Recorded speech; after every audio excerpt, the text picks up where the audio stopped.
Right, about to do the challenge with Tyson. Manly didn't get up over the Knights, unfortunately, with that penalty at the end, which cost me, but so I've got to eat bloody bit of lamb with mince. Looks a bit runny, but here we go. Oh, yuck. It's pretty gross.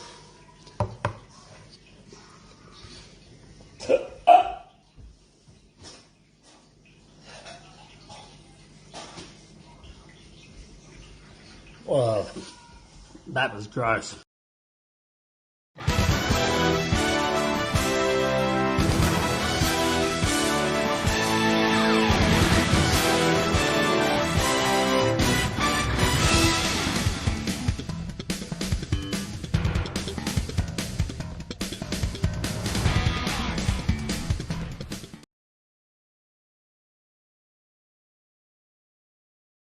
Another week. You got Brent, Joshy and Bogan as always. King, how are you, mate? Yeah, not too bad, buddy. Not too bad. I'm sitting out the front here. The kids on school holiday, so I've got kicked out the front. They got Harry Potter on the movie night, so out the front, enjoying a drink, enjoying a curry, and some Supercoach with you boys, mate. Beautiful, mate. Beautiful. Wouldn't be happening down Rome, I can tell you that much. Absolutely freezing in the nation's capital at the moment, but we're still all better off than being in Victoria at the moment, mate. Oh, absolutely. I've got the jacket on just at the edge of it, but the shorts are on, mate. It's not too bad tonight. Isn't that just a natural state of being, though? Yeah. True.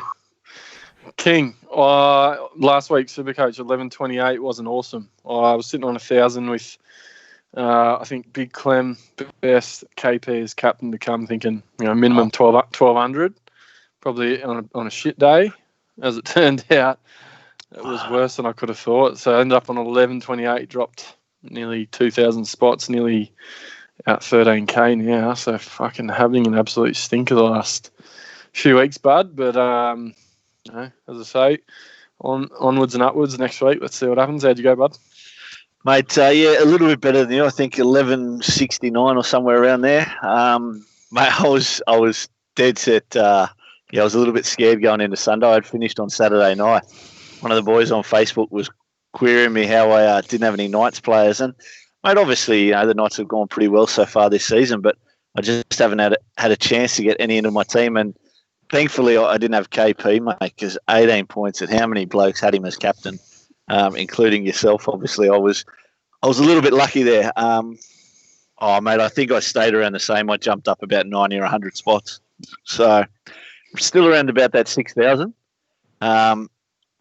But in saying that, I was looking, there's only about sort of 200 points from top 1,000. So hopefully a good captain choice here or there, which I haven't been too successful at so far. Obviously, KP was bad for a lot of people last week. I went Nathan Cleary. I thought Cleary might sort of tear up the Tigers, but it was Luai on that left-hand side who went a lot better than him. And, yeah, mate, but again, still pretty solid. Happy with where I am. What'd Bogan end up? Fucking 10:48. 10:48. Yeah. All right, so we're riding the ship a little bit. I've jumped back above Bogan. That's all right then. Yeah. But mate, still the bottom piece of the bread. I'm stinging because as a non-Teddy owner, he hits 100 doing, pretty quiet. Really, he didn't. No major attacking stats. Still cracks 100, and I'm thinking, weathered the storm. Sitting on 1,000, I got 3 to come, including my captain Ponga. This is where I make up ground. Someone that doesn't have Teddy for then Ponga to spit that out. And mind you, I think it's partly due to the way he's been coached now. He's sort of pretty much been pigeonholed on the right edge now. So that one really stung and fucking just sums it up. Anyway, next week, fucking kind of a game.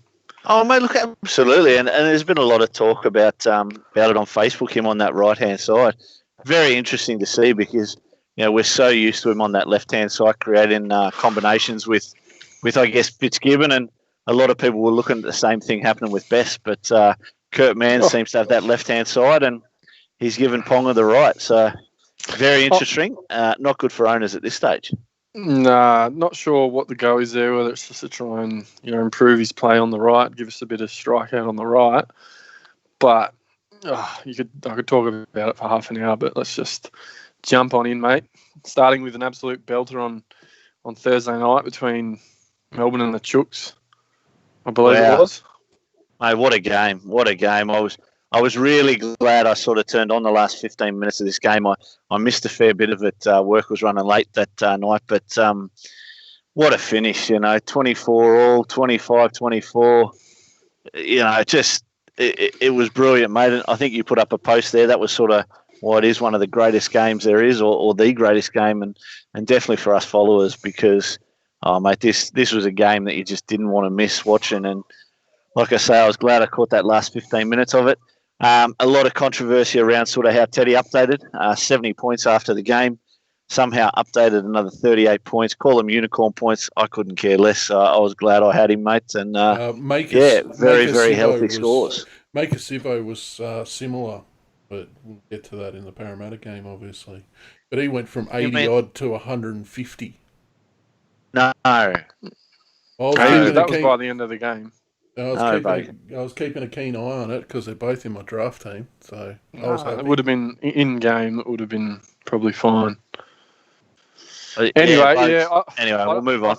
I think that's, like I said, literally why you watch it. Despite all the bad calls and controversy and this and that happens, there's why people can't, walk away from if the game's badly run or poorly refereed. It's because you'll see that sort of stuff every now and then. And yeah, like you said, that just sort of sums up, why we all love it. That last 10 minutes, especially, there was a few errors from both teams. Probably wasn't the highest standard the whole game, but I've not seen anything like that last 10 minutes. In my time watching footy, a couple, big players. I think with 10 to go, I thought, who's going to be able to beat the Chooks ever? Morris scored his try to sort of give him a 2-try lead, and then Melbourne go down there, get a try, score off the very next set.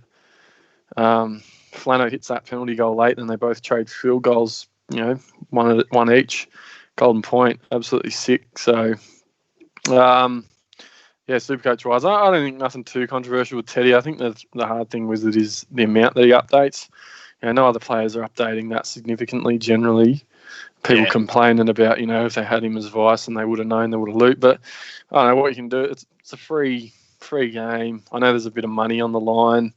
What I don't sort of get is, you look at something like the AFL Supercoach, their scores pretty much finalise as soon as the game's over and they don't change. Yep. I don't know if that's because their scoring categories are more black and white and it's easier. I'm sure maybe they are, I don't know. But, how you can miss 30-odd% of his total score completely is a bit interesting, but, who knows what's going on. But Crichton was big. The Morris boys are huge. Kiri's looking good. Takiaho's probably flying under the radar, mate. But it was pretty decent. Supercoach scoring from the Chooks as always. And Jerome Hughes pretty good for Melbourne. Bit of a standout there with a couple of tries, mate. Yeah, he looked good, Jerome. I think I've sort of been critical of him the last couple of weeks, and without Munster there, he definitely stepped up as that chief playmaker and attacker. Copped a big shiner there throughout the game as well. I think by the end, his eye had definitely closed up on that right-hand side. So played well. And, mate, like you say, you're sort of getting those points out of the Chooks. You could have an argument for having all sort of 5 or 6 of those top players there. The Morris boys are just turning back the clock huge, and it's obviously flowing on to the Supercoach scores as well. Unfortunately, Daniel Tupou owners, they'll be a little bit seedy. 8 weeks out for syndesmosis there, and we had a few guys go down over the weekend to add to the ever-growing injury list. So blokes like your Matty Moylan's obviously not found in too many teams, but he just can't take a trick with the hemis like Turbo. And Brian Toto from the Panthers, he went down with the syndesmosis as well. So, a few injuries about. Yeah, mate, I guess, and the only other thing before we move on from this game was Cameron Smith obviously named at 7. I'm assuming that's just because Munster was out, but we saw possibly, maybe there's a transition of that sort of happening in the next season or two, or any time Munster will be out in the future. But Brendan Smith played pretty much most of that game. I think it was up until the second half to dummy half, and then Smithy might have gone back in there at one point. But yep, it was quite interesting. I thought he was pretty good. His kicking game's as good as any half. You probably wouldn't have ever known if you didn't know that he wasn't a halfback, to be fair. Yeah, but probably does affect his Supercoach score, and having him out on that edge, obviously, as defending where a halfback would.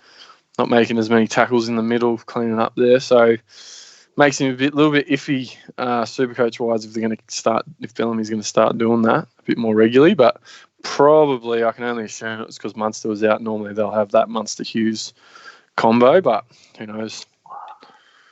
And the first game on the Friday night, 6 p.m. game. I got no idea who played. There we go. Shit, I still can't see it. Raiders, Dragons. What'd you make of this game, mate? Oh, look, I think the Raiders got away early. It was still a bit of an arm wrestle.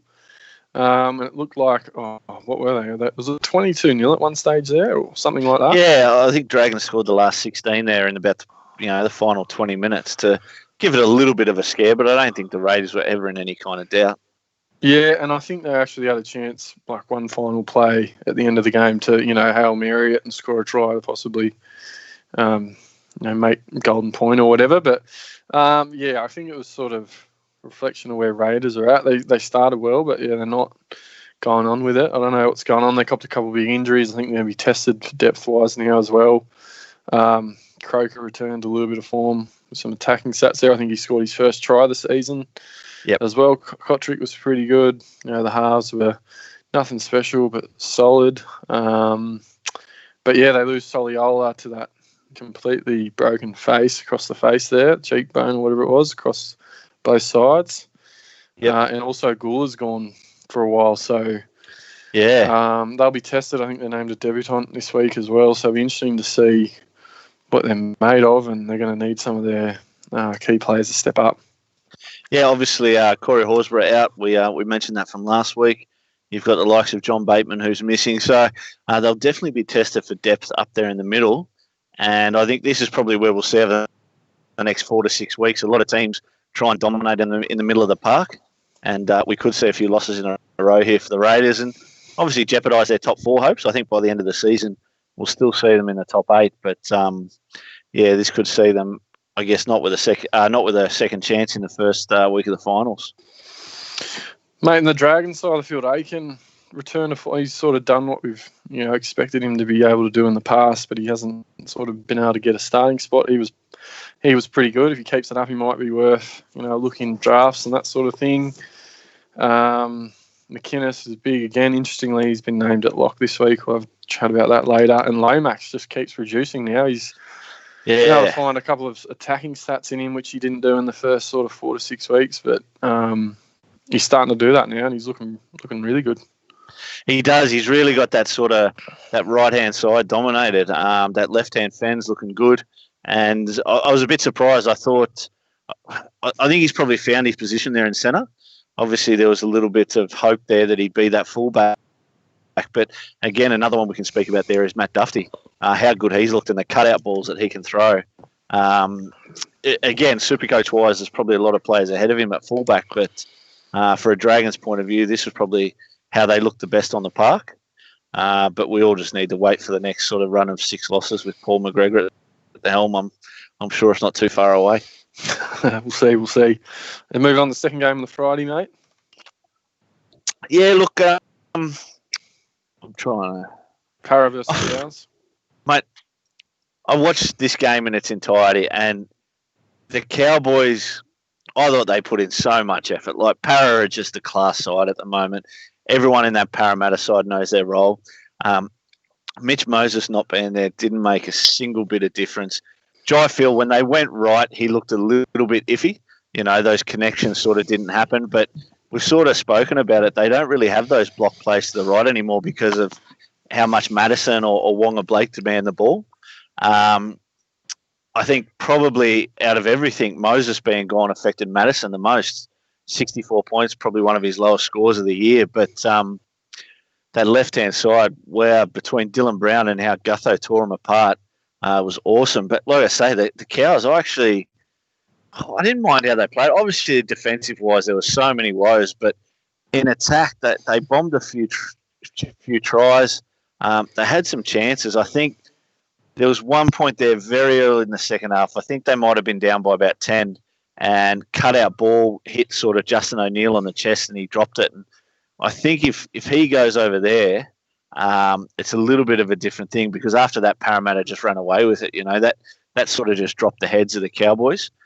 Interestingly, this week we see Valentine Holmes move to the wing and Hamiso Tabuai come in. So I'm not too sure what Paul Green's thoughts are there because unless he's just trying to look after Val a bit more. He was a bit iffy on that ankle last week a couple of times. So maybe he's just putting him out on the wing there to give him a rest for the next week or two. And hopefully that can just heal up through playing time. Yeah, I don't know. I reckon possibly when he's an origin winger, he's an international winger as well. Maybe he prefers Val on the wing and defence. Hammer's, not the biggest fella in the world. That said, Holmes isn't huge either, but possibly they're trying to shore up defensively. Possibly he plays there defensively, but in attack, he has a bit of more freedom to swing around. Maybe Hammer goes on the wing. You never know. They might do that sort of switch, but I think it works because having Hammer at the back is probably a bit better for them. Not obviously in the line there, but they'll have their hands full this week playing the Chook. So it'll be a good test out for Holmes on that wing anyway. So, but yeah, Para, obviously Gutho was enormous, kicking goals as if he's been kicking all year. He nailed I don't know how many from the sideline. Looked a better kicker than Moses. Sivo scored 4 tries, obviously, was massive.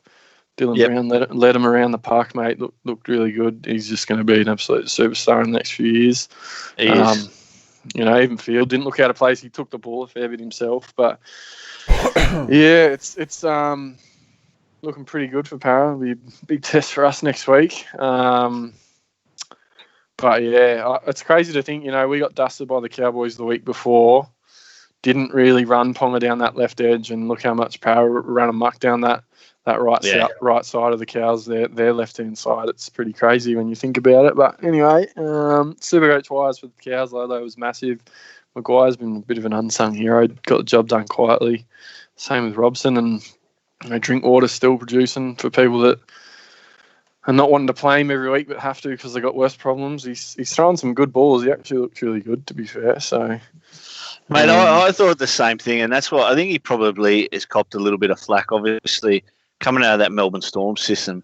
A lot of people just sort of expected him to be a superstar straight away. There's the glimpses there. It's just probably not that consistency, but that'll develop. Look, he's only a young kid, and I think out of this game, I remember watching it and thinking about the young fellas in sort of the comp and how we'll see them develop over the next 4 or 5 years, and the likes of sort of Cam Smith retiring and a lot of these other sort of playmakers getting older. Dylan Brown, mate, he is the next superstar. Every part of his game is just awesome. How composed he is under pressure. I've got a real lot of sort of hope that he'll be the next number one. I'm not too sure sort of where his country allegiances lie. I've got to be honest, I don't even know, He's his a Kiwi. background. Is he Kiwi, is he? Yeah. Yeah, that disappoints me. But, they need someone to sort of take over from the Benji days and the SJ days now that sort of SJ's getting a little bit older as well. So he'll probably be the one. But Taumalolo, solid again, mate, as you say. And, yeah, Drinkwater, I think anyone who still owns him, he's a hold for now. Obviously, this week against the Chooks gets a little bit hard. I may be having him out of my 17 if you can afford it. But, just wait and see there. Yeah, absolutely, bud. Absolutely. Para flexing. Slightly, I think it was my boys, Titans. Mate. Yeah, look, second half, we sort of blew them away. SJ definitely stepped up in that second half. There's a few concerns there going into sort of half-time. He was on about 10 or 15 points, but managed a couple of try assists in the second half, a few goals. 12-10 we were at half-time. I think the Titans, both of their tries were a little bit lucky, but, I think just their roster's just very, very ordinary, the Titans. There's a lot of people knowing, a lot of inconsistency there throughout the players that are playing well or not. Guy there like Jai Arrow only scoring sort of 40 to 50 odd. I think Bogan's probably called it a few times. He's already in South in his head.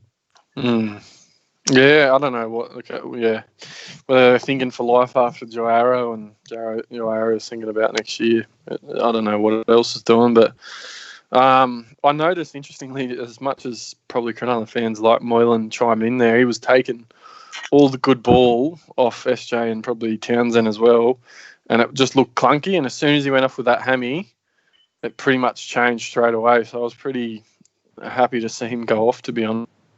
And they come out after half time and just pretty much straight away set up a couple tries on the right hand side. So that was good. Traded SJ in, so I was sweating at half time because he hadn't done much.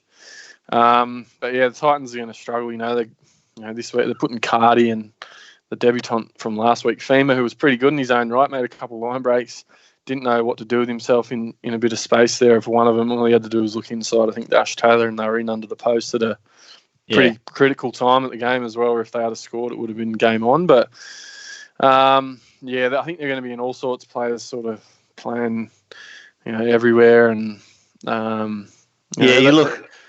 Who they got this week is Warriors this week? I've got to be honest, mate, I'm not too sure. It is. So it could be... you look at a kid like that, Firma, and, second game, you've been punted out from sort of second row into the centres, and defensively, he looked pretty ordinary against Cronulla. I know he scored, obviously, some Supercoach points there, which is great, but probably the type of player that if he does sort of lack that defensive presence, 2 or 3 games might be all he gets. So let's hope. I think I'm sort of looking at bringing him in this week just because I've got enough down to someone. I'm going to bring in Angus Crichton, but I'm nothing down to him, and hopefully he can get 2 or 3 games in after this to sort of get a bit of a price rise. Yeah, I think that left edge at one point there, they had, I think Thompson got shifted to the wing, and you got, who played on the centre in that side? I think it was Peachy played the centre, then you got Fema or Ash Taylor, or whichever way you want to do it. It's not, it's not the best left edge you've ever seen in the world, so they're probably going to, cop it a few weeks. You got Cardi playing at centre on the other side. Like I said, they've got injuries left, right, and centre. But they're still showing up a bit. They made a bit of them doing sort of what we did a few years ago, try to play for 40 and then get put to the sword for the rest. But persevering with Garth Brennan. But anyway, moving on to the next one on the Saturday, mate. Yeah, 5:30 game on the Saturday, and look, this was a miserable game. One that I actually watched, and I think there was about 0.25% of me that actually felt sorry for the Broncos. Crocodile tears after the game. But, the Warriors just got the job done in the end. Kenny Mamalo was huge, a bit of a turn back in form for him. Unfortunately, he will be going home in the next couple of weeks, I think, along with David Fusatua and one of the other boys. A few boys a bit homesick away from the newborn families and such. So a few more headaches for the Warriors coming up. But they'll just be looking to finish out the season and get back over to their hometown. Bogan, Cody Nicarima, 2 points. Yeah, mate. Yeah, then he got knocked out. So yeah, big TPJ went straight over him, I think. Oh, put his teeth through his top lip or something, apparently. Yeah, he's not named to back it up again this weekend either. So, look, I don't think we've said it. Credit to the Warriors, they're keeping the comp alive, doing what they're doing. Understandably myself, even having a young family can't. It must be pretty tough on the ones that do. So, I can understand that. So good to see him get a win as much as, I couldn't really give a shit. Brisbane have got the best of everything in their sort of world, So good on the Warriors. Like I said, credit to them for what they're doing, keeping the game alive. It was good to see him get a win. And all I can say about Brisbane is, everyone having a go at Horsburgh for crying last week, showing a bit of passion when he actually got injured. These blokes are crying after a loss in round 8 of the season because they're getting a little bit of external pressure. So I was thinking. I know about which one I'd rather do. There was there's a photograph. I can't remember what players it was, but it was one of the Brisbane players crying, and he was being consoled by one of the Warriors players. And it was Glenn, Alex Glenn, and Adam Blair. And I was just wondering what that conversation was like. Like, yeah, I know, mate. I thought we were shit too. Yeah. So Supercoach-wise, I think pain was massive. It sort of burned me piss a bit about Captain and Ponga as well, because I think majority of the season I've captained Haas and he's pumped out his fucking 90 that I'm banking on him. Coates, he's probably saved me a bit, to be honest. I was forced to play Coates and he was a shining light for them. Carrigan was huge again, mate. I don't know if he's a keeper last 4 reserve. Maybe he's not. Maybe once they get Lodge and Fafita back and often Gowie, however you say his name, he might suffer a little bit there, but he's turned out to be an absolute gem for a I think, yeah, absolutely. I think there's other players in the team that suffer before him, like your Fleglers and things like that. I reckon he's huge. I could definitely call him a top 17 player for the end of the season. So what I've seen so far from him, the aggro in him's good, the activity, 80-minute player. Yeah, really, really impressed by this kid. Yes, that was good. Otherwise, probably not too much to mention. Milford's still stinking it up. Croft, quiet. So they're under the pump again. If they lose to the Dogs this week, Brisbane, it'll be surely.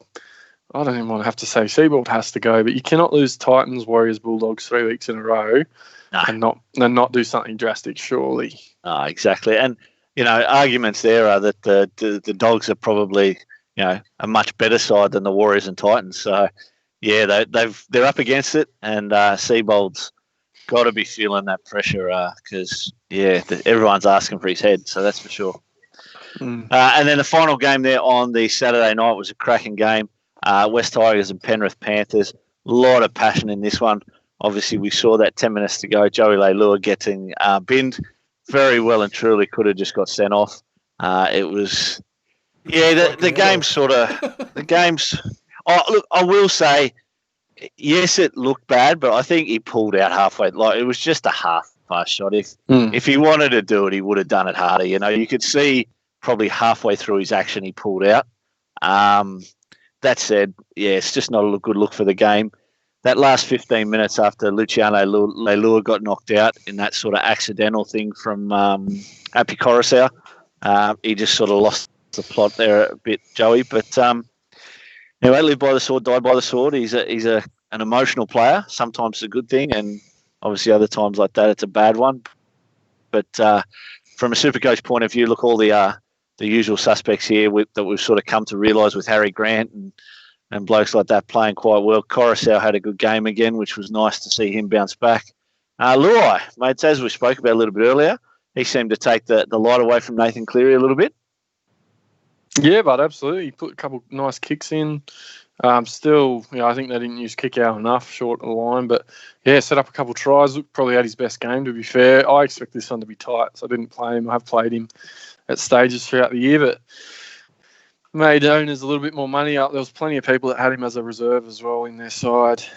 So that was awesome for owners. I actually thought this was a great game of footy up there with the Melbourne Chooks game in terms of the contest. It was probably a higher quality. It had everything, as you said, that hit on Leilua, which I don't know how he was nearly stretched off from that shot from Coruscant. I didn't look like there was much in it.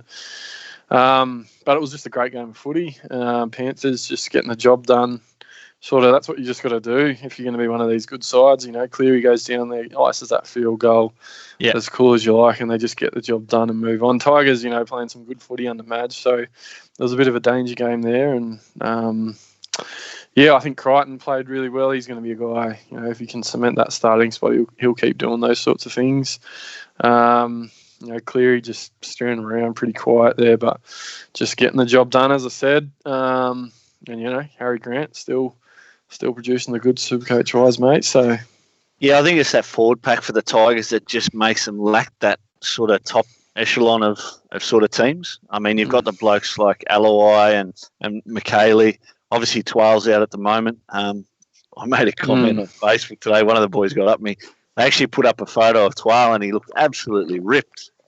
And I said he looks ripped for a soft bloke. But, I just think that that Tigers pack just lacks a little bit of mongrel that you see otherwise.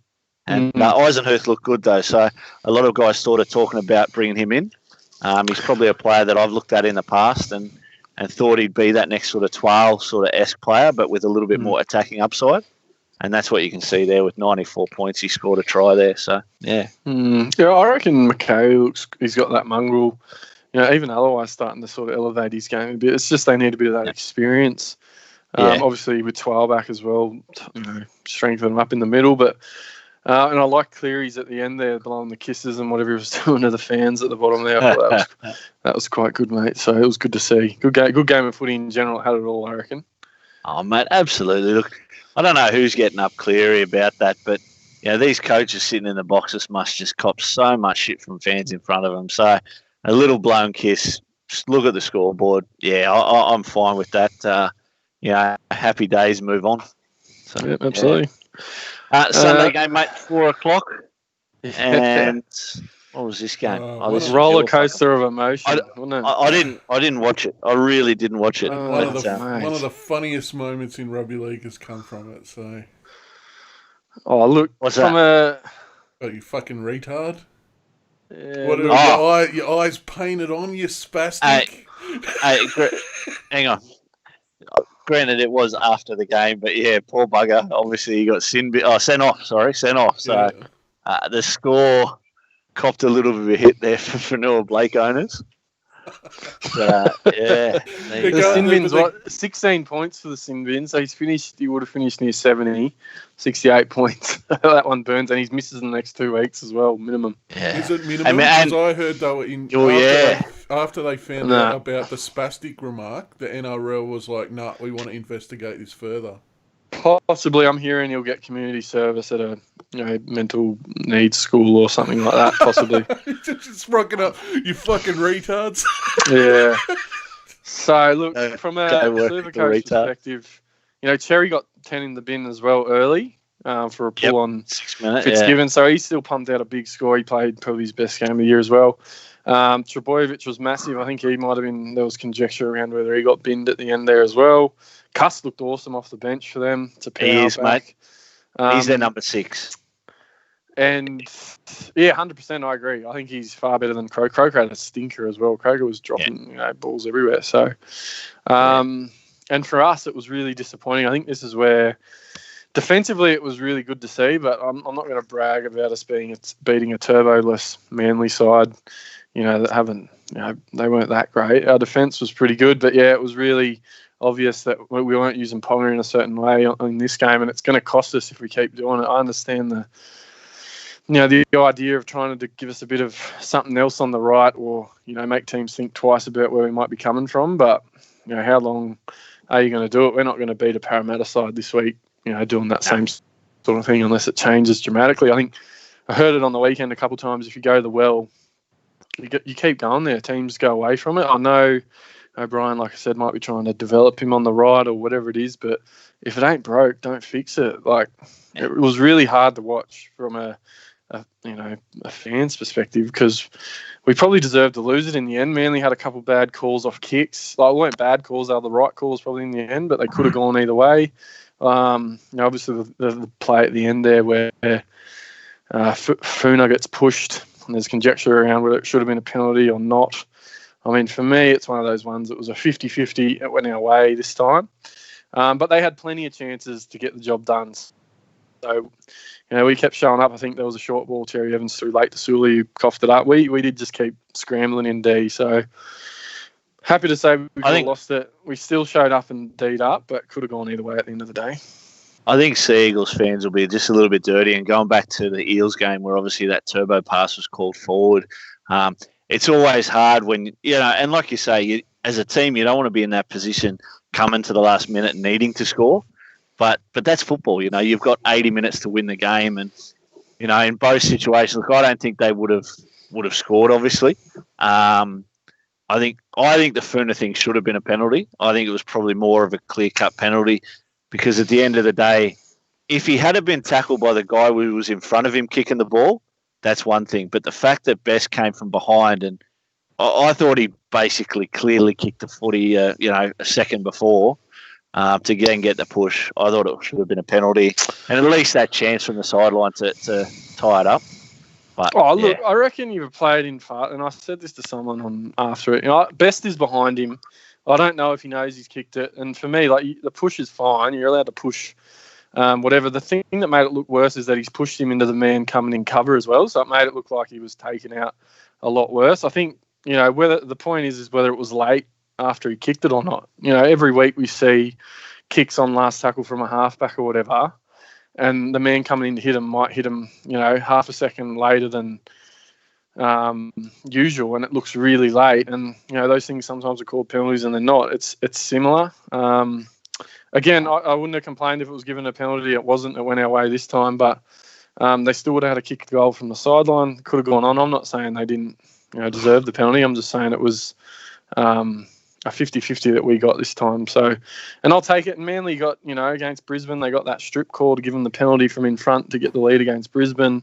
The Cherry Evans obstruction. There's been heaps, so it happens every week. Rugby league fans know that. Sometimes you get them, sometimes you don't. And as I said, it's the shit we see from, Storm's Melbourne game, Tigers Panthers game that keep us coming back, because it's just the game we love, mate. So fucking suck it, you Sea Eagles fans. Get it up. I was waiting for that one. Fair enough. All right, and we finished off the round. The Doggies up against the Bunnies. The Bunnies just too good in the end. Another sort of tight tussle here. Re-emergence of Raymond Fatala-Mariner looks good. Obviously, I know that score is inflated by a try there, but this is the bloke we saw sort of 2 years ago, mate. You had him for a fair bit of the season back then. I think he got a bit of an injury and fell out a little bit with Dean Pay, but now that he's back sort of starting in that second row, and the fact that Adam Elliott's out for an extended period of time with that dislocated shoulder, mate, just gives more opportunity to this guy. This is probably a sneaky pod that people could bring in over the next couple of weeks. Absolutely, mate. The base output's awesome. He seems to be the one player in Dean Pay sides that's getting a bit of the stick there in the forward pack. So he's been playing 80s. Base output's been 50+. I'm just looking on Supercoach stats at the moment. Last sort of 6 weeks, nothing below 56 points in base. Hasn't got too much else in him, not many offloads or anything like that, but obviously on the weekend with the try. So good prospect at 400 and just under 490k with a pretty low break even, mate. So anyone looking for something different, if you can't afford your Crichtons and your whoever it is, there's possibly a bloke that's would have been cheaper in the last few weeks, but he's still pretty cheap if you're looking for something, mate. So that was good. I didn't actually watch much of this game. It's sort of witching hour around that 5 o'clock, 6 o'clock time at night at our place. So I was pretty interested. I expected sort of Mitchell and Walker to, go to town in this one, but they didn't really do it. It was made me feel a bit better about owning Ponga. Latrell was pretty quiet. Yeah, well, Walker's obviously scored a try in there as well. So I think a lot of people, similar to the Ponga game, where they chucked the captain on either of these two guys, hoping that there'd be a big scoreline, and it just didn't eventuate. So again, a lot of sort of gelling issues at the Bunnies for some reason. I'm not too sure. They don't look anywhere near as consistent or as fluid as they were in sort of past seasons. So Alex Johnson had a good game, obviously from a Supercoach point of view, but a little bit of a throwback there. Cam Murray was solid, mate, really good up the middle. And him and Cookie look to be developing that combination as they've had it for the last season or two. Seriously, why Bennett is not playing this Cam Murray for 80 minutes is beyond me. He's not a big forward. There's no question he's got an engine in him. If he was playing 80 minutes, he'd be massive from a Supercoach perspective again. I just don't understand, especially while they're struggling at the moment. That pack, they lost Burgess and they lost Sutton. They're probably questionable in the middle a little bit, to be honest, with guys like they've got Tom Burgess and Totola and Nichols coming off the bench. Margot looks pretty good, but Liam Knight, I don't know why this guy wouldn't be getting some more minutes out there. But mate, you look at the game and how it's developed. There's 80-minute second rows everywhere, and I think a lot of people sort of question the two guys that they question why they don't play 80 is Cam Murray's one and Jai Arrow's the other. These are guys that we've sort of seen, and take Supercoach aside. Yes, it'd be great for Supercoach scores, but even just the benefit that both teams would get out of those blokes playing 80, just huge. So very, very surprising there, but. Given how he uses Murray, you've got to think when Arrow comes to the Bunnies next season as well, it'll probably be a similar thing. Yeah, it'll be interesting. But anyway, that rounded us off. It looked like the Dogs might sneak in there, but the Rabbits just got it done. Moving on to next week. Yep. Games next week, and we kick off Thursday night. Look, a lot of people talking about just putting a straight C on Teddy here. The Cowboys with their defensive efforts last week against Para. Obviously, you think they've got to put a little bit of work into that in training this week. But the hard thing, mate, is obviously that same-day travel is still there. So, obviously, the Roosters have got to get that flight for 2 or 3 hours up to North Queensland. And but, mate, I'm pretty keen to just chuck the look, there was something in the back of my mind today whether I avoid Tedesco and go Morris and just put the C on him. But that's the stupid shit I do every year, and it ends up costing me. So I think I'll just go Teddy. Yeah, look, mate, I think I was talking to Shane today about it. If you got Tedesco as a non-owner, if you're not putting the captaincy on him, I thank you for it. He just, as a non-owner, and even just from a footy perspective, he just looks every time he touches the ball, he looks dangerous. He's hard to tackle. He breaks tackles. They don't need him to be the centerpiece of their attack, but everything they do revolves around him pretty much. When he doesn't play, they don't need him, but when he does play, they do use him, and he wants the ball. He always wants the ball. Whenever there's something on, he's the man that it goes to, off Kiri or whoever it is. He, for me, is set and forget captaincy. You look at their next, month, 5 weeks of footy. As a non-Tedesco owner, I could bring him in this week if I wanted to. I'm not going to. I just can't justify it. 930k. I could do it. I could easily do it, but you reckon he'll make it to the million? Unless he hits his BE this week, I don't think he'll hit it. But it's going to be too hard. He'll have that tumble down, I think, in the next 3 or 4 weeks. It's just unavoidable.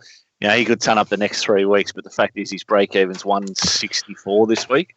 So, I think we'll see him over the next 3 weeks drop below 800. You can do it. $1 million man. They play the Cows this week, Canberra absolutely depleted next week, the Warriors, the Titans, the Dragons. That's the next 5 weeks before they play Melbourne.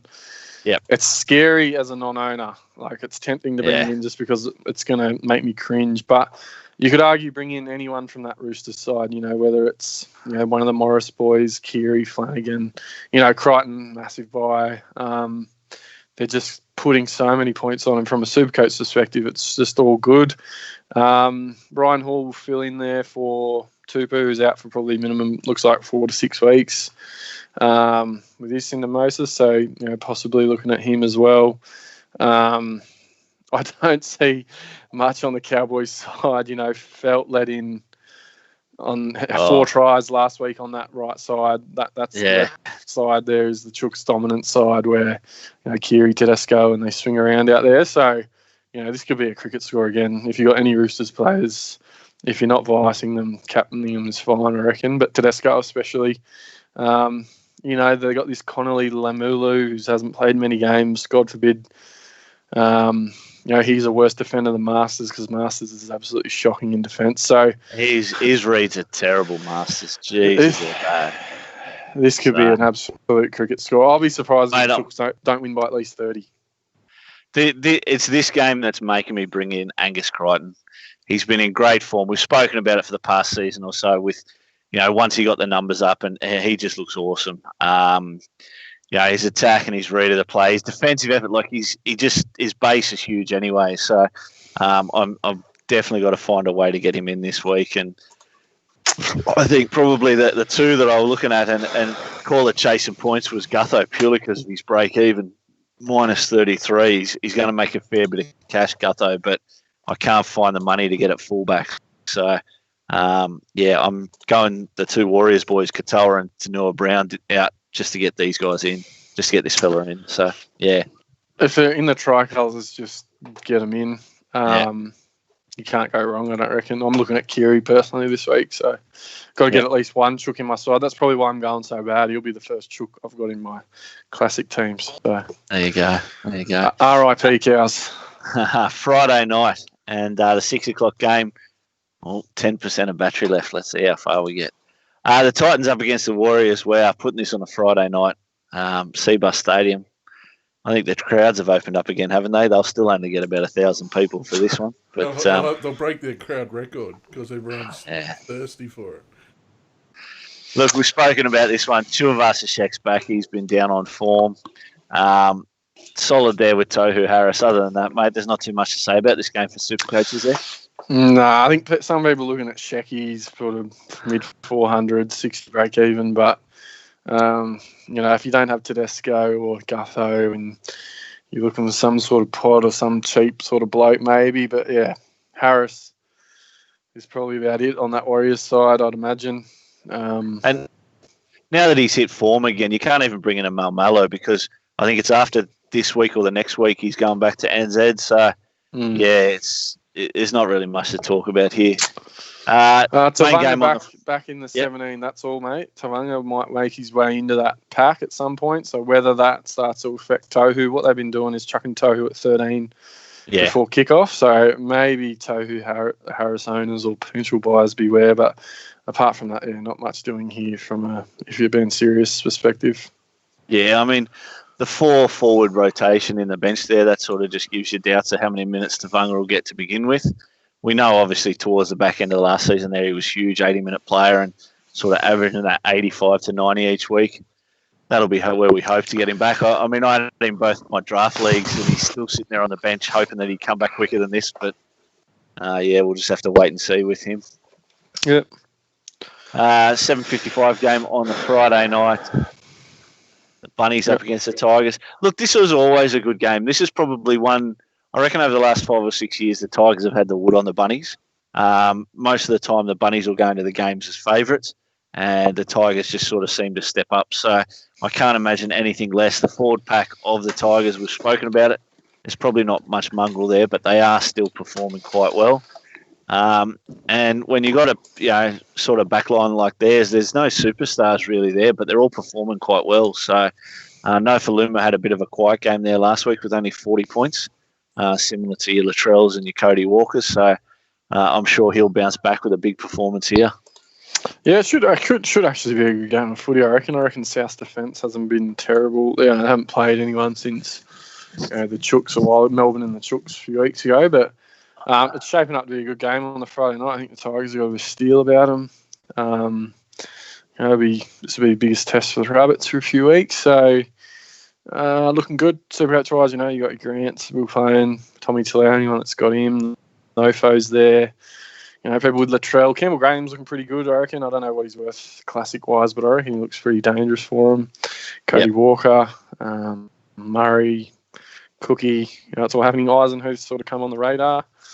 But should, just from a footy perspective, be a good game, I reckon. Looking forward to this one. So. Absolutely. Saturday game, 3 o'clock. And, 3 o'clock, Sharkies and the Panthers. All right, Shano, he'll be watching. Shano, he's texted me a little bit earlier. He wants to have a challenge. Now, I'm over this cat food shit. All right, that's enough. We've all put enough cat food in our mouths the past couple of weeks. We're going to advance it to the chili chip challenge. All right, so the hot chip. You'll have to look up where you can buy a box, Shano, because Sharky's going to take your Panthers down. He's graciously given us 8 start. So I've got 8 start on the Sharkies here. We're playing at Jubilee Stadium. Obviously, Shark Park's closed for the next year or so. But I reckon we can beat them straight up. But I'll take the 8-point start. That's for bloody sure.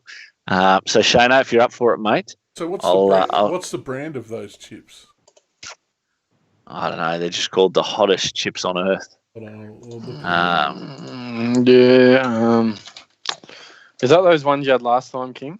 Yeah, that's the same ones, mate. There's the big gas mask on the front. Yeah. Oh, mate, they're brutal. It's not the one you can buy. It's like a single chip. It's you can get them from IGAs and that sort of thing, can't you? Yeah. So it's got mate, I had to go to a freaking butcher shop on here on the Gold Coast to find that last packet.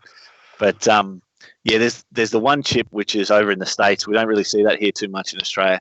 There's the Packy chip, it's called. That's and it's ridiculous, but apparently these aren't too far off it. But I think they're about $12 or $13 for a box the size of a box of shapes.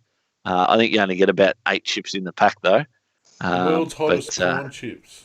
That's the ones. That's the ones. They are available on eBay for $10. There you go. So Shano, that's the challenge, mate. If the Sharkies, I've got 8 points up my sleeve. He's on. He's on. He said in the chat here, 8 start, mate. Chili chip, you're on. Sharks, no chance. If anyone else is watching this, after my form this year with Maker Sivo, he's just scored 150 points. In one game, he couldn't score a measly fucking 21 points. Anyone who's watching this, unload on Penrith by 9 points or more, because I'm dead set of certainty to have to do this challenge with my luck the way it is. So there you go. And if it's an 8-point win to Penrith, are we both having a chip, or are we calling it? It's Ned Flanders rules. Yeah, both have a chip. It's Homer and Flanders. It's the team that The team that doesn't Winning win. team. Okay. All right. Yeah. Sounds good. We're on. So good to see but from Supercoaches, obviously, Sean Johnson continues his good form there from last week. Good battle of the halves here. Obviously, SJ and Townsend up against Luai and Cleary. I really see sort of these two teams being very similar to each other. The fact that, some solid forward packs. They've probably got a little bit more on the edge there with Kickout, but you mentioned there last week, mate, he only had about 3 or 4 runs. They didn't use him too much.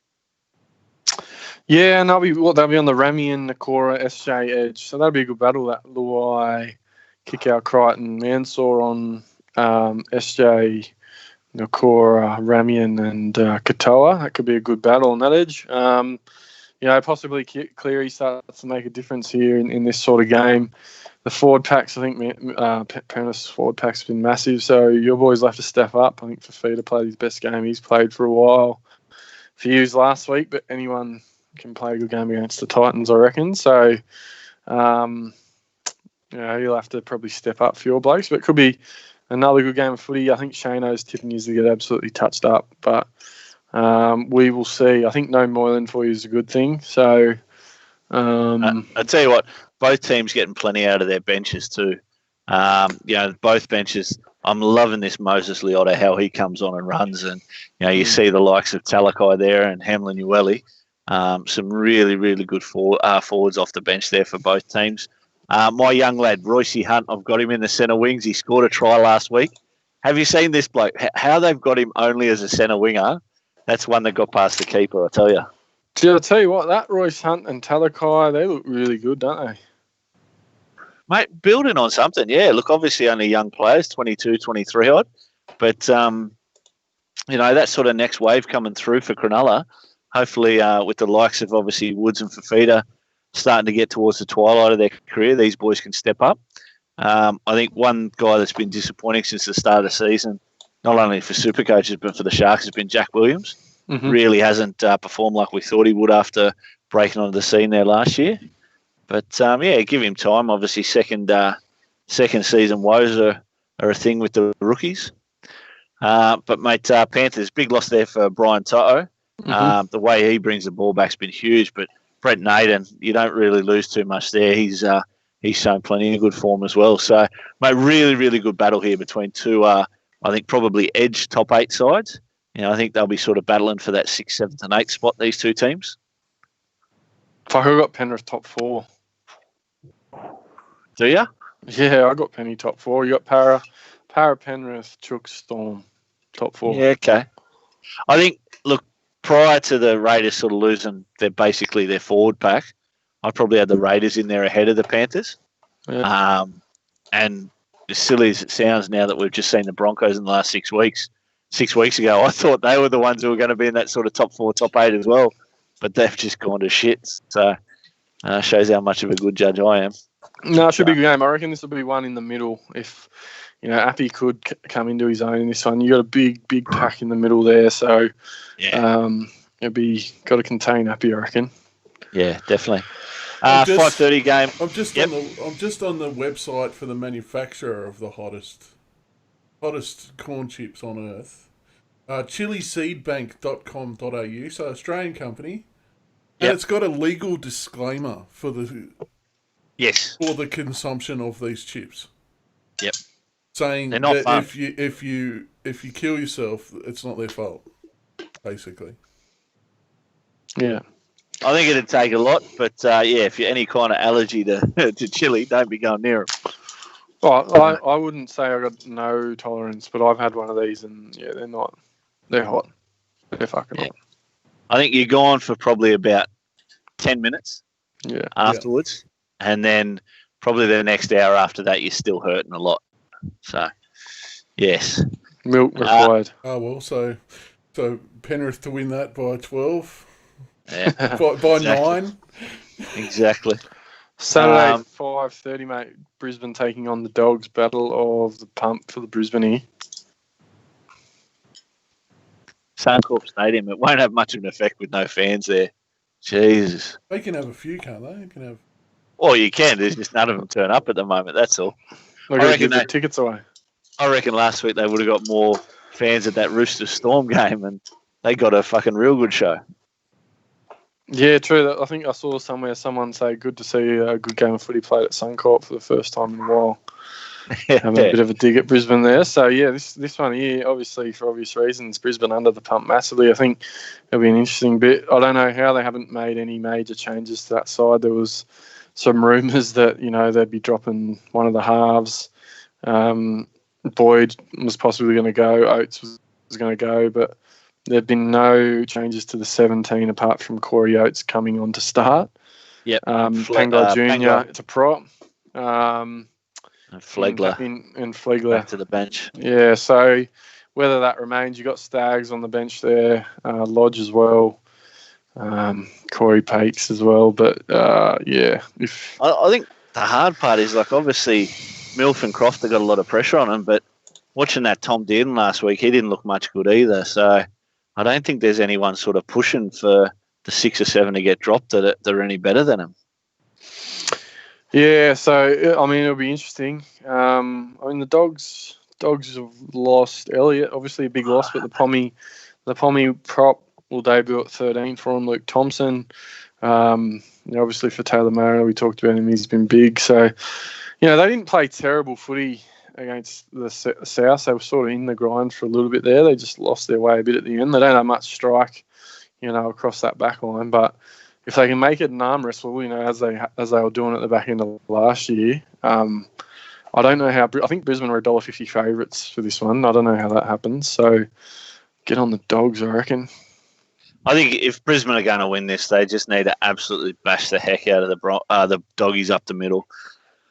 When you match these two forward packs up against each other, you really need to see the likes of TPJ and Payne Haas step up and just dominate the Doggies 8 and 10. So we'll just have to wait and see. Yeah, absolutely. I think Supercoach wise, probably a lot of people looking at Payne this week for captaincy, expecting to step up in the middle there. Yeah. Maybe some TPJ owners, Carrigan. Everyone will be playing those guys. So not much else. You got Raymond, Luke Thompson. You'll have a look at him. No need to bring him in unless you got him in drafts and that sort of thing. But someone's said in the chat here. The hardest part is staying awake for the 80 minutes. Fair call. Yeah, lucky it's only the 5:30 game. yeah. The 7:30 game after this we get to look forward to. No idea who's playing. Raiders the Storm at GIO, mate. GIO. Wow. Obviously, first game back of the season, and the Raiders gave the Storm a bit of a touch-up. So I've got 30 seconds, boys, and I'm out. All right, say what you're gonna. Mate, look, I think we've spoken about it. The Raiders really don't have that Supercoach effective side. From the Storm, Momirovski looks awesome in the centres. 3 tries in his first 2 games. I think anyone could sort of bring him on as a pod. Obviously, he's not going to get the kicking duties, but he looks good out there on the right-hand side. But, yeah, it's just going to be a good game of footy. As I say, not too much Supercoach related. Yeah, we'll find out a bit, as I said, about... and there he goes. We've lost him. We've lost the king. So you're stuck with me now, motherfuckers. The Bogan and Brent show, BB on game day. So, BB on game day. Yeah, look, I think Raiders will have Kai O'Donnell debut on the bench there. Rapana's in the 17. Sutton, I'm expecting to play a bit more minutes. But, Supercoach-wise, Kotrick was good. A few people might be looking at Croker. He's a cheap price, but you're taking a bit of a punt. They got a pretty hard run for the next few weeks. Munster's named on the extended bench, but I don't expect him to play. From what I've heard, he won't be ready. Smitty named back at 9. Whether they do what they did last week and put him in at 7, and Jax goes back to the bench again, I'm not sure, but. It could be an interesting game of footy. I sort of expect Melbourne to win, but these are the ones I guess Canberra can possibly pull out of the bag, mate. They'll be relying on at the time 1 to 7, I reckon. At the time that I was capturing the team list, the bookies had Raiders as favourites. Yeah, I don't know why that is. I don't know where there's that's probably come been from. A splurge on them or something. Yeah, I really don't know where that's come from. I'd be, money on Melbourne personally, but the same day travel, It'll be fucking cold though, so have fun with that. You going out there? Yeah, that's true. It'll be pretty cold, and hopefully there's no Victorians trying to cross the border to come and watch the Raiders play in Canberra. No, please stay away. I'm gonna sit down on the southern border out there near Tharwa with a shotgun. I think Supercoach-wise, people looking at Momirovski, looks like he's shored up that position, that centre position there. So, I mean, he hasn't been bad, and in a Melbourne side, they're going to probably put some teams to the sword. He's got 110, 53 in his last 2 games. He's pretty highly priced because he finished last season so well. I think he had an absolute monster in one of his last games of the year last year. So it's hard to bring him in at 560k with a lowish break even, but I think if you got that much money, you're probably better off spending it somewhere else at this point in the season personally, but probably a luxury trade if you can bring him in at this point. Drafts, jump on. Sunday games, Bogan? Your boys up against the Eels, which is probably one of the games of the round. If the Knights can find the heart that they showed in the first couple of rounds after the break. Yeah, absolutely. I think it'll be the test for us. Obviously put to the sword by the Cows 2 weeks ago and wasn't convincing last week. Very lucky last week. Should be an absolute cracker, 4 o'clock Sunday. Good time slot there for us back at McDonald Jones Stadium. So I think they'll get a few crowd out for that one.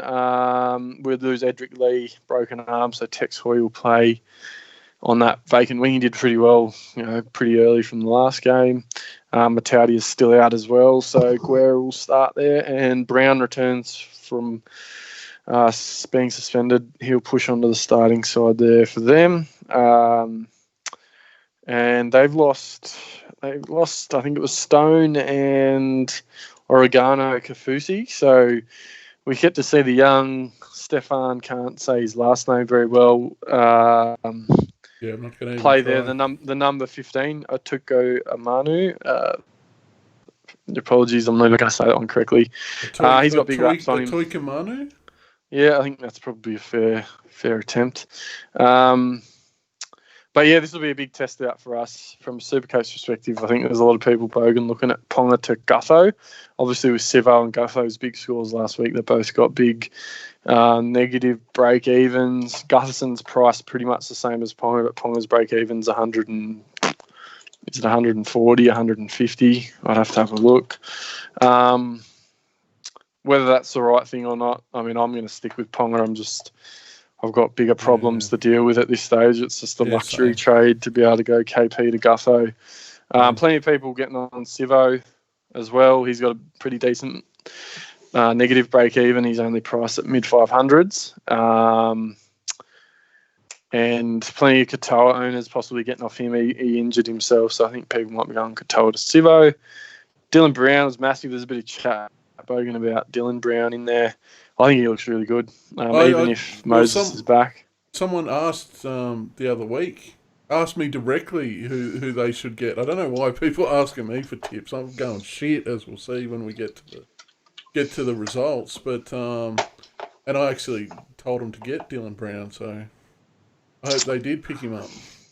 Well, yeah, that's sort of a quiet last few weeks prior to the weekend, but they had the good draw. So they have the Cows, they got us, Manly, Tigers, Dogs, Sharks, Dragons over the next 6 weeks. So I couldn't be too harsh on anyone bringing him in. He's pretty cheap. He's only 500k,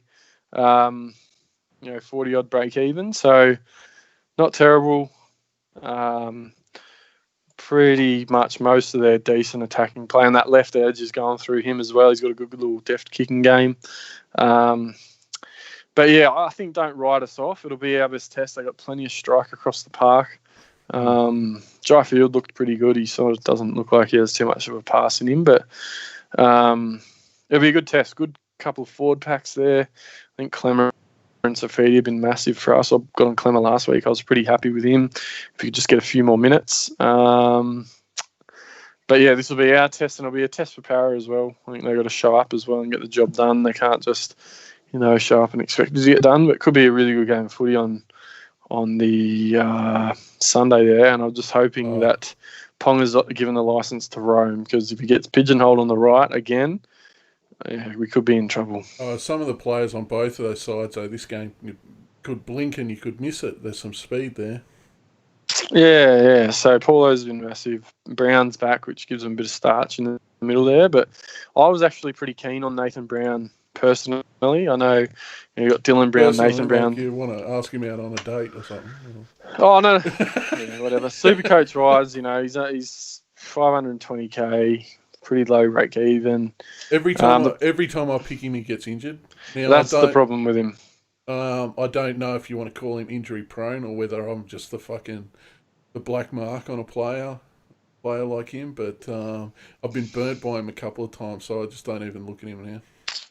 Yeah, and I think he's not a massive priority when you got guys like Crichton and guys that are probably a little bit fitter and possibly able to get it done a bit more, like Fisher Harris and Cam Murray and stuff like that. But I like him. I got him in a draft team that I got, so I like him there. But always gravitate to him. But yeah, possibly just a little bit injury prone. You're right. He probably just needs to get a few games under his belt as well. But it wouldn't surprise me if he was upwards of 600k.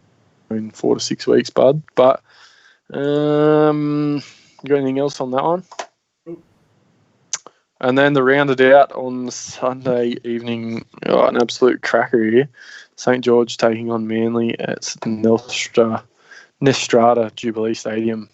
Supercoach wise, a couple of interesting ones, mate. McInnes has been named at 13. Ben Hunt will start at hooker. So I expect McInnes will still play the 80. If anything, it could be better for him. Supercoach wise, it might mean he's trucking a few more hit ups up.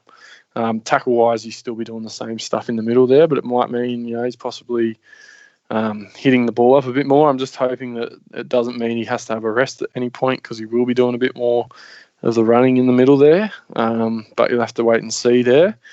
Obviously, got Lomax back. Pereira's back for the Dragons on the wing there. Garrick, no, I don't think there's any major changes to that Manly side apart from Fanua Blake with the suspension. So Pasaka will come in, and I think Tapau is a good buy this week. He's 400k, scored 60 on the weekend. Possibly some people looking to upgrade your Rudolphs and JDBs. I would have done that if I could this week, but as I said, I've got bigger problems to fry, unfortunately. So it could be a good contest, but that's probably all I got on those ones. Fuimono drops back to the bench. Tarek Sims is back. What are your thoughts on this one, Bogan? To be honest, what is it, 6:30 on Sunday? I probably won't even watch this game, to be honest. I'm not interested in it at all.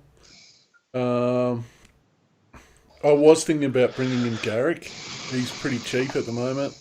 Mm-hmm. He does have the potential, as we saw last year, to just pull tons out of his ass randomly. Yep. And it's just because I'm just trying to free up a bit of cash, that's all. Yeah, no, and with the goal kicking as well, that helps if they can score some points. The problem is obviously without Turbo in the team, where the points come from, most of it has to come through Cherry, but possibly he's a bloke people could be looking at as well, actually.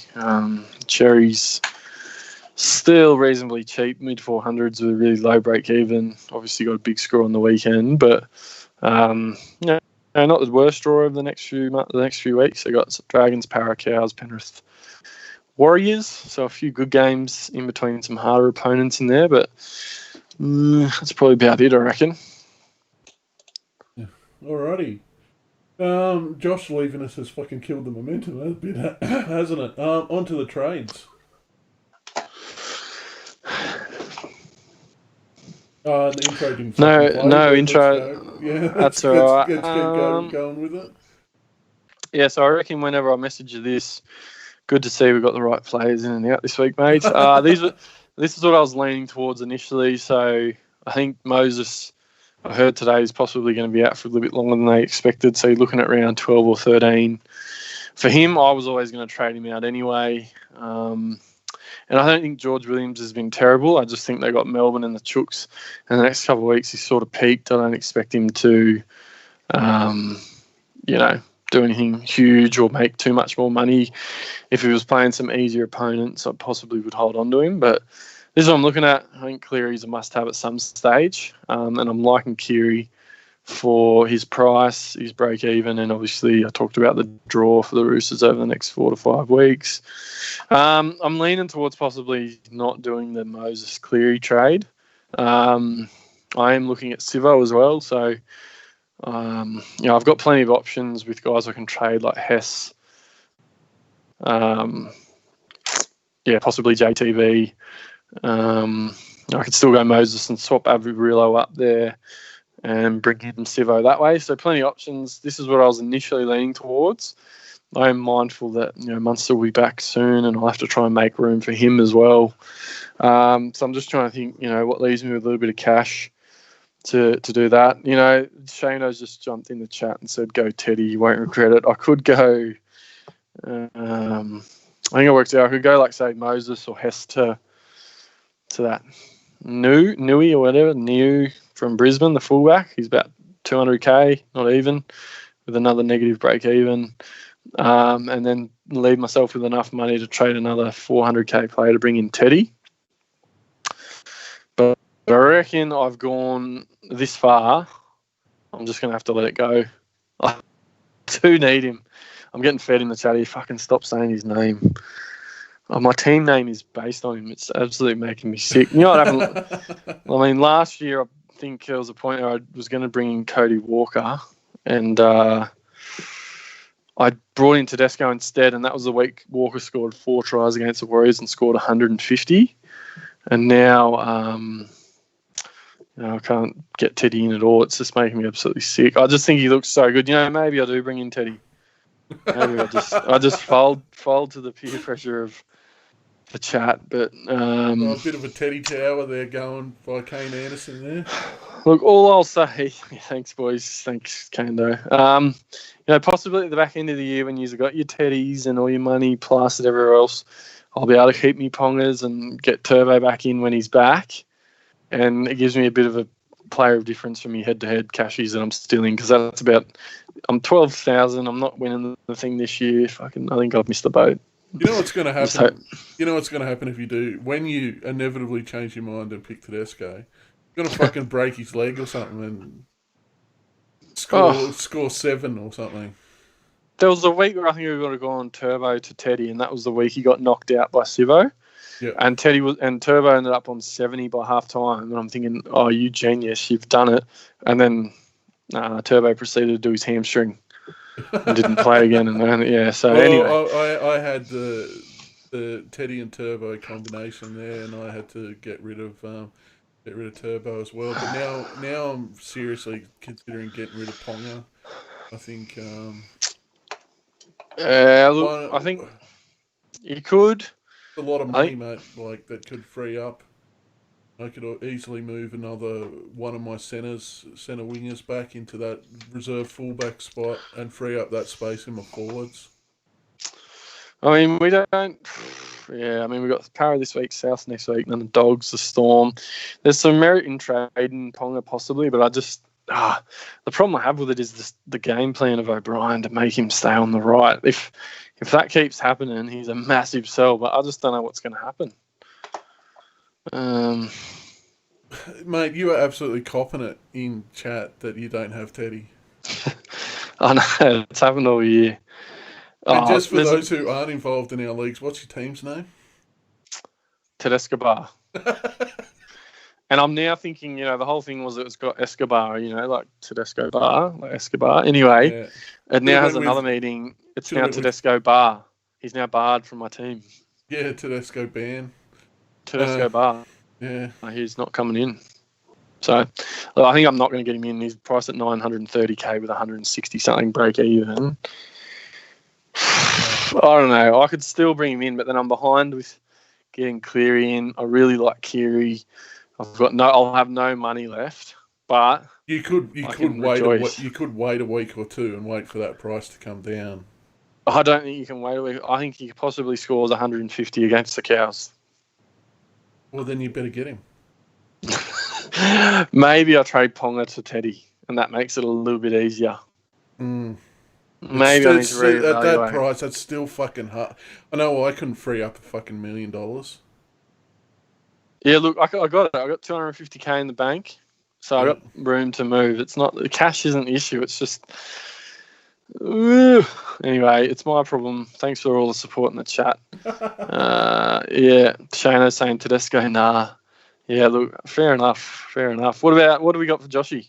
Well, as Josh mentioned, he's getting rid of the duo from the Warriors, Elisa Katoa and Jermaine Tanua Brown, and he's bringing in Crichton, and he does it to me every fucking week. He knows I can't fit him on the screen, but he's up in the air about bringing in Tom Gilbert or Bo Firma, and I'm guessing that's just to free up cash, because why else would you get those guys? Yeah, FEMA bottom dollar. You know, security's probably not awesome. He only filled in for Proctor. He's named at centre this week. Played all right. You're not bringing him in for any other reason that he might nuff out. Yeah. He is playing though, so you don't want him to possibly still be strangling along in the 17 and be getting low scores and stuff in here for auto emergency purposes late in the year if you want to be loopholing. And Gilbert, I've got no idea. Is it probably for a similar reason? Tom Gilbert, I think he's playing his third game this week. Bottom dollar, low break even. He's playing 25, 30 minutes. So I don't know. I think if you're doing that, you may as well just completely nuffed. There's some merit in saying Fina might make a little bit more cash, but you're probably better off just finding a dual positional player that you can move around somehow to make you take advantage of your team in a better way somehow. But interesting. I thought if he's needing the cash, I thought maybe Tanua Brown to power was better, but he obviously I think needs to get the cash somewhere. I agree though. I think he needs to go complete enough with Kando. So Gussie a good one. I think we talked about anyone from the Roosters, but especially Gus. He has not scored badly all season, I don't think. So the attacking stats will come. He's got a pretty good base in him. He hasn't scored under 60 this year. He's had back-to-back 120s, and we talked about the next sort of 5 weeks for the Chooks. So 90 break even, 680k. He probably hits that 90 if he gets a meat pie this weekend. So, I think it's a good bring in for Joshy there. I'd be surprised to know what his ownership is. I'll have a look while you tell us your trades, Bogan. Because you're the man that people want to hear from. I'm bringing in Crichton as well. Ooh. And that's via a swap because I needed to get rid of Tupu. Always get those two mixed up because of that injury. You got Daniel Tupu? Yep. So I swapped him done a swap with Yao for him, and brought in Crichton, and I'm bringing in Matty Eisenhuth. Tanua Brown as well. All right. Because I think with the average he's putting out at the moment, he's under 500k, and I think he's going to get more minutes with the few weeks that Leigh Lewis not hanging around. I think from a Supercoach perspective, Eisenhuth's done it before. It was just that he hadn't been getting the minutes or hasn't even been making the side. He's actually got a really good base in him when he plays decent minutes, even if he only plays 60 minutes. It is. I am going for a pod because I noticed my team is, even though it performed shit last week, it's starting to look pretty similar to a lot of other fucking people's teams. So he's actually owned by not even 1% of teams. I'm looking at the stats. He was in 648 teams, and as a percentage, that's 0%. So he's definitely a pod. You got the dual front row, second row, which is helpful. So nice. I think just the security, you got to watch out for when Twal gets back. At some point, Twal will come back. So he might, but even if he can keep the 60 minutes, I just don't know if he will. But I like it. I think they're two pretty solid. You must have some money sitting around there, but you got not anymore. I fucking don't. You have Gussie at nearly 700 and Eisenhuth at nearly 500. I will probably change my fucking mind, and that's a lot to drop on two players in 1 week. That's what you got to do, though. You can't. Money doesn't score your points sitting in your bank. So I know, but you need to think weeks ahead. Possibly. I like them.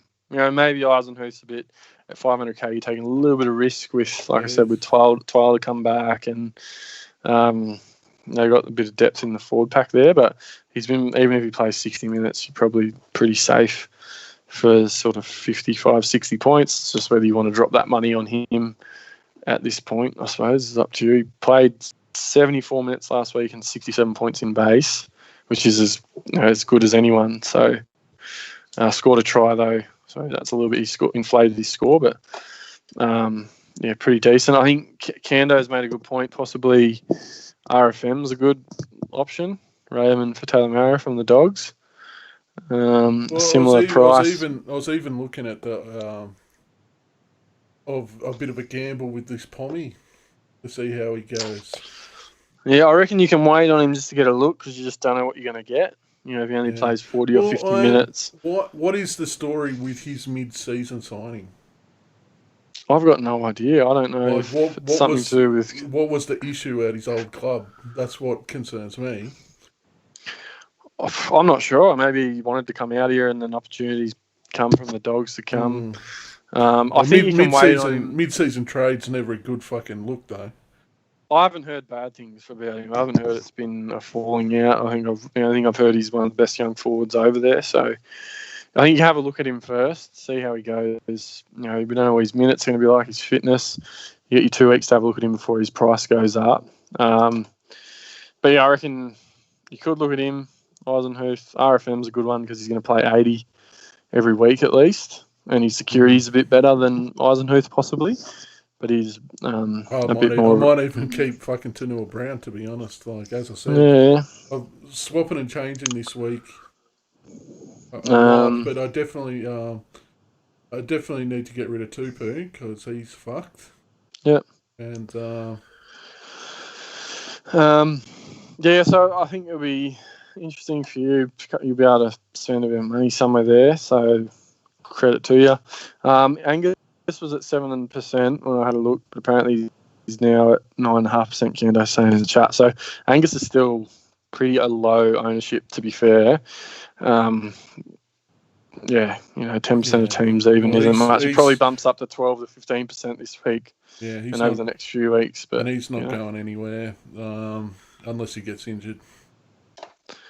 Nah, he'll be playing big minutes. He's getting those attacking stats back. The first year, I don't know if you remember, the first year he played at South, it was sort of like his debut season. I think it was 2018, if I'm not mistaken. He had an absolutely enormous year. Like, he sort of arrived, and in a big way, he was playing 80 minutes every week. It might have even been 2017. It was 2018 because it was last year. Was it 2018 or 2017? I thought he had some like 140s in him. Yeah. Oh yeah. It was 2017. He debuted. I'm just looking at Supercoach stats now, but about midway through the season, he started playing 80 minutes, and he was pumping out 90s, 70s. He had 166 at one point, and he was huge, and he just kept doing that. He's starting to sort of get back to a bit of that form. So I reckon he's a massive buyer. Benny G. I can't bring him all in. Benny G in the chat's just said Manly fans, all 10 of them, already quit watching. Yeah, we've had a bit of a drop in viewership since Josh departed, unfortunately. But thanks everyone else for sticking around. Yeah, cheers. Yeah, it's the best Supercoach live stream Supercoach show. NRL Supercoach show on a Tuesday night in Australia. I reckon we've got that niche market there. But yeah, cheers for... Definitely on a Tuesday at 9 p.m. Cheers for everyone that's still tuned in. And what have we got now? Head-to-heads and scores and everything. On to the leagues. So, player of the week was Fred with Crazy Horse 2020. And he scored... Large. He scored 1,300 odd. Big score, 13.5, 13.41. Big score from Fred. Well done, mate. Was that from the group? Yep, that's the top of the group for the week. Yeah, good stuff. I think we're absolutely flying with people that are following us. Just having a look. We got people in the top 100. We've got at least one person in the top 100, plenty in the top 1,000. So that's really good. Will you skip over now the top for the group scores? I accidentally didn't capture the group top 10 this week. So. That's all right. So we've got Huncho, who is 87th overall, Christian. So well done there. Plenty of people, as I said, in the top 500 as well. So good stuff for all of those. What else are we going on? We're going on to Classic League top scores. Yeah, so this is the BJ Invitational League. Yep, so the top score of the week was rookies Dino with 13-12, which is massive for Pineapples. The crazy Pineapples, who Ted's been absolutely feeding for the last, I don't know how many weeks, has pumped out a big 12-38, and I think she knocked him off in one of the head-to-heads this week. How funny is that? Joshy sent me a photograph earlier this evening showing why Taylor's in the Invitational League. So follow Taylor on Instagram, I guess, if you want to find out that. Hold on, I'll get you the Instagram name. Fuck. No comment. Yeah, Bogan will sort that out. Kando, top 3 there with the 12.35. You absolutely blessed non-Ponga owner. It makes me sick that you don't have Ponga and he only scores 18 and I actually had him as captain. You make me sick. Same with you, Shano. 12.34, a good score. You blokes make me sick. How blessed are you? Like, that's set. So that's Taylor Jane, and that's on Instagram. That's _TAYLAJANNEE. So there you go. And all right. For the boys. They weren't head-to-head. All right, Ken, I didn't realise. I thought they were head-to-head. Some good scores there. Anyone 1,200, good stuff. Snags bouncing back there. Tigress is flying 410 with another 11.99. It's good shit. I think the league's 86 overall or something like that. So still, decent, not awesome. Yeah. We were, like I said, early 30s. It was me letting everyone down this week. So. I think you've picked up your game massively. Get Teddy and you'll get that score. Yeah, whatever. So good stuff there. Keep it up, everyone. So the BJ All-In League. Yeah, so Ethan, the Ulster Bunnies with the Ulster 13-19, big score, 1,300 there, so good stuff. Sorry, I got a low power button. Don't tell me I'll be doing the show by myself by the end. You might be. So you've got him sitting at rank 619, which is awesome. You got Michael 928, so that's really good. And those two boys were the top scores for the week in that league, so that's why they're both ranked in that top 1,000. Really good stuff there. 1,200 was a good score. Plenty of people should have seen green arrows with those 1,200s this week, I would have thought. I think, I scored 1120 something, and I saw red arrows, so I think 1,200 would have been green arrows this week. Moving on to the Game Day 2 League, or whatever we call it. What do we call it? Yeah, 2.0 League. Yeah, hold on, I just need to bring it up. I thought I didn't capture it too, and it's like, fuck. So top score was Pete Top, Kevin Bottom. And he should be in the fucking Invitational, PTKB, but he's in this league instead. Yeah, Taylor's taking his spot. Probably at the expense of Taylor. So 13.24, big score there. Floating a bit out in the overall rank at nearly 16K. So not having his best year, but solid score there. Going to start the run somewhere. I'm not much better this year. Sackman. 12.94. Big Papa Huss, 12.63. Some good scores. Anything I think mid-1200s was good. So good stuff. Overall ranks in that one, you've got... I can't click it now. Beautiful. Absolutely flying. Best overall rank there is NRL Supercoach Noob, which was Billy at nearly just under 5K. So not doing as well in that one. Yeah, moving on to what you've been probably waiting for the entire show, I reckon, Bogan. So the draft results from last week. Here they are. Kando, are you there?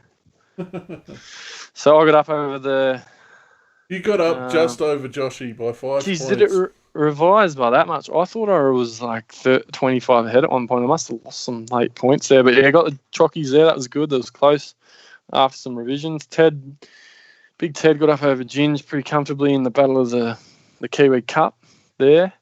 Marty copped the sausage from Bundy's. I think during the week we made a trade, so I went Pearson, BJ Leilua for Moses because I wanted to get Jerome Hughes's 85 as an auto emergency. So that trade's probably been quite fortuitous for me there with BJ now out for, 4 to 6 weeks. Poor Marty still struggling there now in the draft. Checkmate got it done over the grannies. I think he had... you had Sivo. Yeah. I think he had Brayley or something like that. Anyway, he got the job done over the grannies, sitting in second now, and it was the big matchup. It was the TV, the primetime game. It was first playing second at the time, the Killers taking on Kando's Crushers, and the Devil Killers absolutely flexed the Larks. What happened, mate? How did it all unfold? I was a bit worried there when, because I actually decided to have Nicarima in over fucking, what's his name? Reynolds. And then he got fucking fucked up, and I was like, fuck, here we go. But, how much better off was you had Sivo? I had Sivo and Teddy. Sivo and Teddy. Well, that'll do it. And in a draft, no captains. Yep. 2 players score 100 plus, and it's pretty much curtains. Even with, like you said, you had Nicarima in there, it didn't even matter. You've won, comfortably. If Nicarima had been able to fucking play the whole game. Big score, mate. Big score, 900. Yeah, if a few things had worked out better, because I had fucking Alex Johnson as well, but I had him on the bench. So if I had him in instead of Best, woulda, shoulda, coulda. But I was not that far off scoring more in draft than I did in Classic. Which shouldn't happen. Well, yeah, true. You probably did outscore possibly some people. Look, I keep saying, premierships aren't won in June and July and this and that, but with a shortened season, we'll only play to, I think, in this league round 17, the finals will start. I think I'd have to double check, but you've probably gone a long way to cementing yourself there. There'll be some teams that will probably be struggling to finish on 7 wins by the end of the 17, especially Marty's team. But, place yourself well, Bogan. You got a two game lead there on second place, so you got a bit of dreaming room. That doesn't mean shit when we get to finals, does it? No, so there's the ladder there. You're sitting comfortable with a big points difference as well. So it's almost like a third win, having that big points difference. So good on Kando. You've killed us. On to next week to see who we're up against. So fixtures for next week in the draft on there. So I'll be taking on Big Ted. Looking forward to this one. I need to get a win here. Big one for me here. I can go 4 and 5, which I'll take, or 3 and 6. It's looking pretty bad. Marty will take on the Psycho Circus. So Marty looking for his second win. He's struggling, but I think I've got faith that he can turn it around. I've got faith. He beat Kando, yeah. The week before last. So the big sausage. Checkmate taking on the Ginge. So Checkmate looking to consolidate his second place there. Stay there. Everyone hoping that Bundy's can get a win over you, mate. So try and pull you back in. Then Bundy's put in some good results here and there. I think he's got a bit of a hot and cold team, so he could get up. Who knows? Yeah, Bundy took Bunnings' snag spot because he sort of wasn't that keen, and he's a bloke I work with, and he plays his Supercoach every week. So not what you know, too, eh? Yeah, he won't. He checks his team. He'll be all over it. So he'll be in for a good one there. He'll be trying to knock you off, that's for sure. And then Kando taking on Hell's Grannies. So I'm sure Wayno's still checking his team. I haven't heard much from Hell's there, but Kando will be looking to try and keep himself up the top end of that ladder there. So big game for two losses in a row. He doesn't want to get himself into a Broncos style rut there. So and if Hells win that one, they'll go level for wins and losses. So big big swing there for the winner of that one, especially Candos if we can go 6-3 or 5-4. Put him in outright second. If he's Checkmate's playing the Ginge. So, and mate, is that it? Are we done? We are, unless chat's got anything to say. We'll give it a bit for the chat. I'll check it. It's always it. Captain choices. I think anyone from the Roosters. Teddy, if you got him, set and forget. You've got if you've got Teddy, hey Brent. if you've got him, Crichton, and Kiri probably not as much, but anyone like that, you're probably looking good. I'm looking at Payne Haas against the Dogs. You could be arguing Cleary against Cronulla. I don't know, McInnes at lock would be an interesting one. You might have to just wait and see, but I think the guys in that Roosters game will be hard to go past this week, unfortunately. I still might bring Teddy in, you fuckers. So anyway, thanks for joining us, everyone that's still here. Another big show, plenty of viewers, so appreciate the support, guys, and all the best with your trades and captains and everything this week. And we'll see you all again next week. Cheers. Hey guys, Joshy here. Thanks very much for joining us for another episode of BJ on Game Day. Make sure to hit that like button, subscribe, hit the bell on YouTube for all your notifications. If you do want to follow us on Facebook, you can find us there at BJ on Game Day, and on Twitter we're at BJ on Game Day as well. So guys, we'd really like your support with that. Follow us so we can know you guys are enjoying the content. Thanks very much.